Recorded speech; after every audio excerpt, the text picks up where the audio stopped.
ಬೆಳಗಾವಿ ಗಡಿಯಲ್ಲಿ ನಡೆದಿರುವಂತಹ ಈ 400 ಕೋಟಿ ರಾಬರಿ ಕೇಸ್ಗೆ ಸಂಬಂಧಪಟ್ಟಂತೆ ಈಗ ಮೇಜರ್ ಅಪ್ಡೇಟ್ ಸಿಗ್ತಾ ಇದೆ.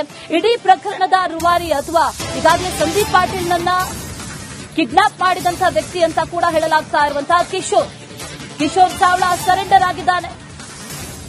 400 ಕೋಟಿ ಈತನಿಗೆ ಸೇರಿದ್ದು ಅಂತ ಹೇಳಲಾಗ್ತಾ ಇದೆ. ಹಣದ ಮಾಲೀಕ ಅಂತ ಹೇಳಲಾಗ್ತಾ ಇರುವಂತಹ ಪ್ರಮುಖ ಆರೋಪಿ ಈತ. ಎಸ್ಐಟಿ ಅಧಿಕಾರಿಗಳ ಮುಂದೆ ಈತ ಶರಣಾಗತಿಯಾಗಿದ್ದಾರೆ, ಸರೆಂಡರ್ ಆಗಿದ್ದಾನೆ. ನಿನ್ನೆ ಸಂಜೆ ಆತನನ್ನ ವಶಕ್ಕೆ ಪಡೆದಿದ್ದಾರೆ. ಎಸ್ಐಟಿ ಅಧಿಕಾರಿಗಳು ವಿಚಾರಣೆಯನ್ನ ನಡೆಸ್ತಾ ಇದ್ದಾರೆ. ಮಹಾರಾಷ್ಟ್ರದ ಗೋಠಿ ಠಾಣೆಗೆ ಬಂದು ಶರಣಾಗತಿಯಾಗಿದ್ದಾನೆ.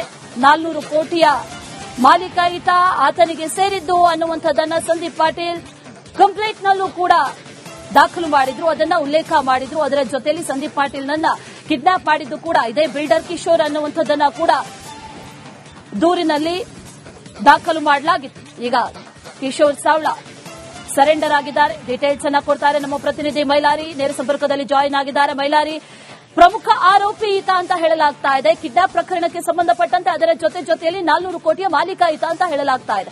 ಈತನ ಶರಣಾಗತಿ, ಅದರ ಜೊತೆಯಲ್ಲಿ ನಿನ್ನೆಯಿಂದ ನಡೆದಿರುವಂತಹ ಈ ವಿಚಾರಣೆ, ಅದ್ರ ಬಗ್ಗೆ ಏನೇನು ಡೀಟೇಲ್ಸ್ ಇದೆ ಮೈಲಾರಿ?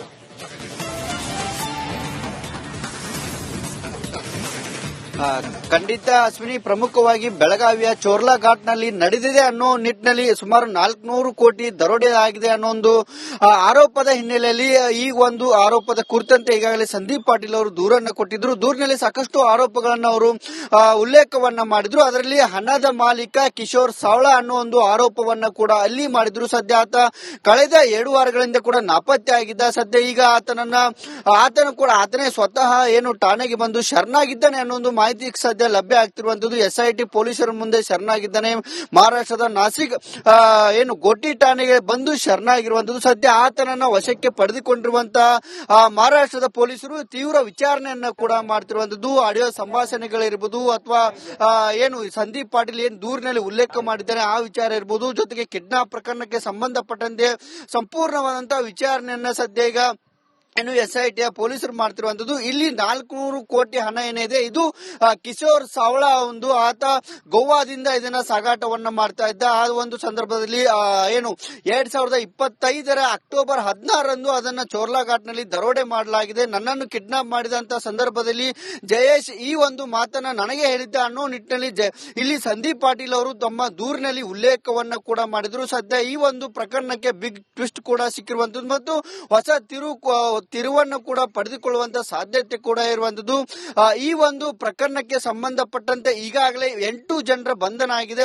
8 ಜನರಕ್ಕೆ ಕೂಡ ಈಗ ಏರಿಕೆ ಕೂಡ ಆಗಿರುವಂತದ್ದು. ಈವರೆಗೂ 7 ಜನ ಆರೋಪಿಗಳನ್ನ ಕೂಡ ಇಲ್ಲಿ ಬಂಧನ ಮಾಡಲಾಗಿದ್ದು. ಪ್ರಮುಖ ಮತ್ತೊಬ್ಬ ಆರೋಪಿ ವಿರಾಟ್ ಗಾಂಧಿ ಹಣವನ್ನ ಸಾಗಾಟ ಮಾಡೋದಕ್ಕೆ ಉಸ್ತುವಾರಿಯನ್ನ ಪಡೆದುಕೊಂಡಿದ್ದ ಆತನನ್ನು ಕೂಡ ವಶಕ್ಕೆ ಪಡೆದು ವಿಚಾರಣೆ ನಡೆಸಿ ಈಗ ಮತ್ತೆ ನ್ಯಾಯಾಂಗ ಬಂಧನಕ್ಕೆ ಕೂಡ ಕೊಟ್ಟಿರುವಂತದ್ದು. ಮತ್ತೊಬ್ಬ ಆರೋಪಿ ಮಚ್ಚೇಂದ್ರ ಎಂಬಾತನನ್ನು ಕೂಡ ಮತ್ತೆ ವಾಪಸ್ ಕಸ್ಟಡಿಗೆ ತೆಗೆದುಕೊಂಡಿದ್ದಾರೆ. ಸೋಮವಾರದವರೆಗೂ ಕೂಡ ಆತನನ್ನು ಕಸ್ಟಡಿಗೆ ತೆಗೆದುಕೊಂಡು ತೀವ್ರ ವಿಚಾರಣೆಯನ್ನು ಕೂಡ ಮಾಡ್ತಿರುವಂತದ್ದು. 3 ರಾಜ್ಯಗಳಲ್ಲಿ ತೀವ್ರ ಸಂಚಲನಕ್ಕೂ ಕೂಡ ಈ ಒಂದು ದರೋಡೆ ಪ್ರಕರಣ ಸಾಕ್ಷಿಯಾಗಿತ್ತು. ಹಾಗಾಗಿ ಇದನ್ನ ಗಂಭೀರವಾಗಿ ಪರಿಗಣಿಸಿರುವಂತಹ ಮಹಾರಾಷ್ಟ್ರ ಪೊಲೀಸರು ಎಸ್ಐಟಿಯನ್ನ ರಚನೆ ಮಾಡಿ ಸದ್ಯ ಈಗ 8 ಜನರ ಬಂಧನ ಆಗಿರುವಂತದ್ದು. ಈ ಏನ್ ಕಿಶೋರ್ ಸಾವ್ಲಾ ಏನಿದ್ದಾನೆ ಈತ ಏನೆಲ್ಲ ಹೇಳ್ತಾನೆ, ಈತ ಏನೆಲ್ಲ ಬಾಯಿ ಬಿಡ್ತಾನೆ ಅನ್ನೋದ್ರ ಬಗ್ಗೆ ಈ ಒಂದು ಪ್ರಕರಣಕ್ಕೆ ಮತ್ತೊಂದು ಟ್ವಿಸ್ಟ್ ಕೂಡ ಸಿಗುವಂತದ್ದು. ಜೊತೆಗೆ ಇಲ್ಲಿ ಸಂದೀಪ್ ಪಾಟೀಲ್ ಆರೋಪ ಮಾಡಿದ್ದಾನೆ ಈ ಒಂದು ಪ್ರಕರಣವನ್ನ ಮುಚ್ಚಿ ಹಾಕೋದಕ್ಕೆ ಪ್ಲಾನ್ ಮಾಡಿದ್ದಾರೆ. ಹಾಗಾಗಿ ಕೂಡ ಆಗಬಾರ್ದು, ಇದನ್ನ ಸತ್ಯಾಸತ್ಯತೆ ಹೊರಬರಬೇಕು. ಕೇವಲ 35 ಕೋಟಿ ದರೋಡೆ ಆಗಿದೆ ಅನ್ನೋದನ್ನ ತೋರಿಸೋಕೆ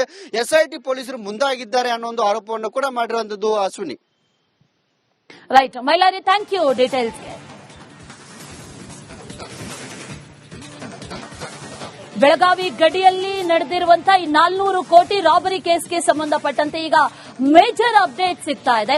ಇಡೀ ಪ್ರಕರಣದ ರೂವಾರಿ ಅಥವಾ ಈಗಾಗಲೇ ಸಂದೀಪ್ ಪಾಟೀಲ್ನನ್ನ ಕಿಡ್ನಾಪ್ ಮಾಡಿದಂತಹ ವ್ಯಕ್ತಿ ಅಂತ ಕೂಡ ಹೇಳಲಾಗ್ತಾ ಇರುವಂತಹ ಕಿಶೋರ್ ಸಾವ್ಲಾ ಸರೆಂಡರ್ ಆಗಿದ್ದಾನೆ. 400 ಕೋಟಿ ಈತನಿಗೆ ಸೇರಿದ್ದು ಅಂತ ಹೇಳಲಾಗ್ತಾ ಇದೆ. ಹಣದ ಮಾಲೀಕ ಅಂತ ಹೇಳಲಾಗ್ತಾ ಇರುವಂತಹ ಪ್ರಮುಖ ಆರೋಪಿ ಈತ. ಎಸ್ಐಟಿ ಅಧಿಕಾರಿಗಳ ಮುಂದೆ ಈತ ಶರಣಾಗತಿಯಾಗಿದ್ದಾರೆ, ಸರೆಂಡರ್ ಆಗಿದ್ದಾನೆ. ನಿನ್ನೆ ಸಂಜೆ ಆತನನ್ನ ವಶಕ್ಕೆ ಪಡೆದಿದ್ದಾರೆ. ಎಸ್ಐಟಿ ಅಧಿಕಾರಿಗಳು ವಿಚಾರಣೆಯನ್ನ ನಡೆಸ್ತಾ ಇದ್ದಾರೆ. ಮಹಾರಾಷ್ಟ್ರದ ಗೋಠಿ ಠಾಣೆಗೆ ಬಂದು ಶರಣಾಗತಿಯಾಗಿದ್ದಾನೆ.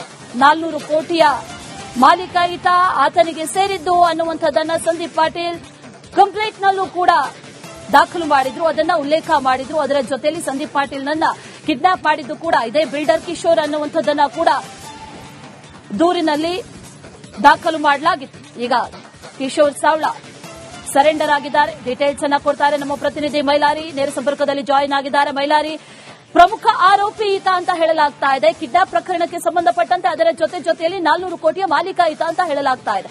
ಈತನ ಶರಣಾಗತಿ, ಅದರ ಜೊತೆಯಲ್ಲಿ ನಿನ್ನೆಯಿಂದ ನಡೆದಿರುವಂತಹ ಈ ವಿಚಾರಣೆ, ಅದ್ರ ಬಗ್ಗೆ ಏನೇನು ಡೀಟೇಲ್ಸ್ ಇದೆ ಮೈಲಾರಿ?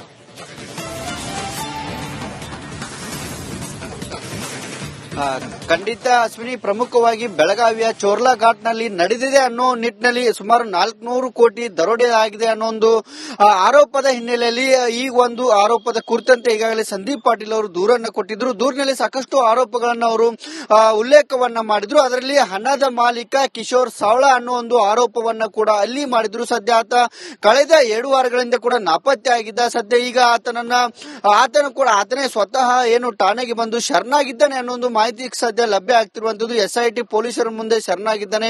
ಮಹಾರಾಷ್ಟ್ರದ ನಾಸಿಕ್ ಏನು ಗೋಟಿ ಠಾಣೆಗೆ ಬಂದು ಶರಣಾಗಿರುವಂತದ್ದು. ಸದ್ಯ ಆತನನ್ನ ವಶಕ್ಕೆ ಪಡೆದುಕೊಂಡಿರುವಂತಹ ಮಹಾರಾಷ್ಟ್ರದ ಪೊಲೀಸರು ತೀವ್ರ ವಿಚಾರಣೆಯನ್ನ ಕೂಡ ಮಾಡ್ತಿರುವಂತದ್ದು. ಆಡಿಯೋ ಸಂಭಾಷಣೆಗಳಿರ್ಬೋದು ಅಥವಾ ಏನು ಸಂದೀಪ್ ಪಾಟೀಲ್ ಏನು ದೂರಿನಲ್ಲಿ ಉಲ್ಲೇಖ ಮಾಡಿದ್ದಾರೆ ಆ ವಿಚಾರ ಇರ್ಬೋದು, ಜೊತೆಗೆ ಕಿಡ್ನಾಪ್ ಪ್ರಕರಣಕ್ಕೆ ಸಂಬಂಧಪಟ್ಟಂತೆ ಸಂಪೂರ್ಣವಾದಂತಹ ವಿಚಾರಣೆಯನ್ನ ಸದ್ಯ ಈಗ ಏನು ಎಸ್ಐಟಿಯ ಪೊಲೀಸರು ಮಾಡ್ತಿರುವಂತದ್ದು. ಇಲ್ಲಿ 400 ಕೋಟಿ ಹಣ ಏನಿದೆ ಇದು ಕಿಶೋರ್ ಸಾವ್ಲಾ ಆತ ಗೋವಾದಿಂದ ಇದನ್ನ ಸಾಗಾಟವನ್ನ ಮಾಡ್ತಾ ಇದ್ದ. ಆ ಒಂದು ಸಂದರ್ಭದಲ್ಲಿ ಏನು 2025 ಅಕ್ಟೋಬರ್ 16 ಅದನ್ನ ಚೋರ್ಲಾ ಘಾಟ್ನಲ್ಲಿ ದರೋಡೆ ಮಾಡಲಾಗಿದೆ. ನನ್ನನ್ನು ಕಿಡ್ನಾಪ್ ಮಾಡಿದಂತ ಸಂದರ್ಭದಲ್ಲಿ ಜಯೇಶ್ ಈ ಒಂದು ಮಾತನ್ನ ನನಗೆ ಹೇಳಿದ್ದ ಅನ್ನೋ ನಿಟ್ಟಿನಲ್ಲಿ ಇಲ್ಲಿ ಸಂದೀಪ್ ಪಾಟೀಲ್ ಅವರು ತಮ್ಮ ದೂರಿನಲ್ಲಿ ಉಲ್ಲೇಖವನ್ನ ಕೂಡ ಮಾಡಿದ್ರು. ಸದ್ಯ ಈ ಒಂದು ಪ್ರಕರಣಕ್ಕೆ ಬಿಗ್ ಟ್ವಿಸ್ಟ್ ಕೂಡ ಸಿಕ್ಕಿರುವಂತದ್ದು ಮತ್ತು ಹೊಸ ತಿರುವನ್ನು ಕೂಡ ಪಡೆದುಕೊಳ್ಳುವಂತ ಸಾಧ್ಯತೆ ಕೂಡ ಇರುವಂತದ್ದು.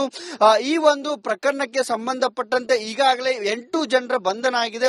8 ಜನರಕ್ಕೆ ಕೂಡ ಈಗ ಏರಿಕೆ ಕೂಡ ಆಗಿರುವಂತದ್ದು. ಈವರೆಗೂ 7 ಜನ ಆರೋಪಿಗಳನ್ನ ಕೂಡ ಇಲ್ಲಿ ಬಂಧನ ಮಾಡಲಾಗಿದ್ದು. ಪ್ರಮುಖ ಮತ್ತೊಬ್ಬ ಆರೋಪಿ ವಿರಾಟ್ ಗಾಂಧಿ ಹಣವನ್ನ ಸಾಗಾಟ ಮಾಡೋದಕ್ಕೆ ಏನು ಉಸ್ತುವಾರಿಯನ್ನ ಪಡೆದುಕೊಂಡಿದ್ದ ಆತನನ್ನು ಕೂಡ ವಶಕ್ಕೆ ಪಡೆದು ವಿಚಾರಣೆ ನಡೆಸಿ ಈಗ ಮತ್ತೆ ನ್ಯಾಯಾಂಗ ಬಂಧನಕ್ಕೆ ಕೂಡ ಕೊಟ್ಟಿರುವಂತದ್ದು. ಮತ್ತೊಬ್ಬ ಆರೋಪಿ ಮಚ್ಚೇಂದ್ರ ಎಂಬಾತನನ್ನು ಕೂಡ ಮತ್ತೆ ವಾಪಸ್ ಕಸ್ಟಡಿಗೆ ತೆಗೆದುಕೊಂಡಿದ್ದಾರೆ. ಸೋಮವಾರದವರೆಗೂ ಕೂಡ ಆತನನ್ನು ಕಸ್ಟಡಿಗೆ ತೆಗೆದುಕೊಂಡು ತೀವ್ರ ವಿಚಾರಣೆಯನ್ನು ಕೂಡ ಮಾಡ್ತಿರುವಂತದ್ದು. 3 ರಾಜ್ಯಗಳಲ್ಲಿ ತೀವ್ರ ಸಂಚಲನಕ್ಕೂ ಕೂಡ ಈ ಒಂದು ದರೋಡೆ ಪ್ರಕರಣ ಏನು ಸಾಕ್ಷಿಯಾಗಿತ್ತು. ಹಾಗಾಗಿ ಇದನ್ನ ಗಂಭೀರವಾಗಿ ಪರಿಗಣಿಸಿರುವಂತಹ ಮಹಾರಾಷ್ಟ್ರ ಪೊಲೀಸರು ಎಸ್ಐಟಿಯನ್ನ ರಚನೆ ಮಾಡಿ ಸದ್ಯ ಈಗ 8 ಜನರ ಬಂಧನ ಆಗಿರುವಂತದ್ದು. ಈ ಏನು ಕಿಶೋರ್ ಸಾವ್ಲಾ ಏನಿದ್ದಾನೆ ಈತ ಏನೆಲ್ಲ ಹೇಳ್ತಾನೆ, ಈತ ಏನೆಲ್ಲ ಬಾಯಿ ಬಿಡ್ತಾನೆ ಅನ್ನೋದ್ರ ಬಗ್ಗೆ ಈ ಒಂದು ಪ್ರಕರಣಕ್ಕೆ ಮತ್ತೊಂದು ಟ್ವಿಸ್ಟ್ ಕೂಡ ಸಿಗುವಂತದ್ದು. ಜೊತೆಗೆ ಇಲ್ಲಿ ಸಂದೀಪ್ ಪಾಟೀಲ್ ಆರೋಪ ಮಾಡಿದ್ದಾನೆ ಈ ಒಂದು ಪ್ರಕರಣವನ್ನ ಮುಚ್ಚಿ ಹಾಕೋದಕ್ಕೆ ಪ್ಲಾನ್ ಮಾಡಿದ್ದಾರೆ. ಹಾಗಾಗಿ ಕೂಡ ಆಗಬಾರ್ದು, ಇದನ್ನ ಸತ್ಯಾಸತ್ಯತೆ ಹೊರ ಬರಬೇಕು. ಕೇವಲ 35 ಕೋಟಿ ದರೋಡೆ ಆಗಿದೆ ಅನ್ನೋದನ್ನ ತೋರಿಸೋಕೆ